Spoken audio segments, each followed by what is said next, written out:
আরে শোনো, তুমি আমাকে তো ভয় পাও কেন?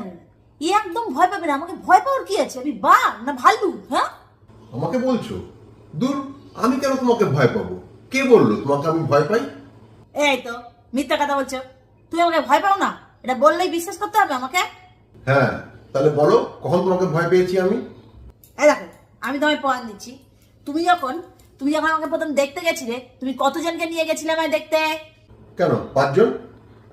5 জন। আচ্ছা, তুমি যখন বিয়ে করতে এসছে আমাকে, তখন কজন সাথে এনেছিলে? আর ওটা তো বরযাত্রী, 100 জন গেছিল।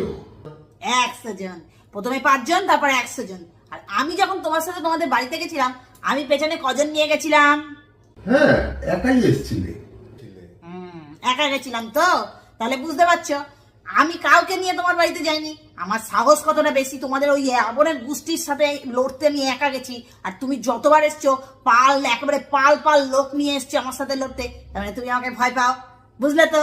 তাহলে কে ভয় পায় প্রমাণ হয়ে গেল। সেই জন্যই বলছি, আমার সাথে তো থাকতে হবে, ভয় পাওয়ার কিছু নেই। ভয়টাই পেও না, নির্দ্বিধায় থাকো আমার সাথে। আমি কোনো ক্ষতি করব না তোমার, বিশ্বাস করো, একদম বিশ্বাস করো আমাকে।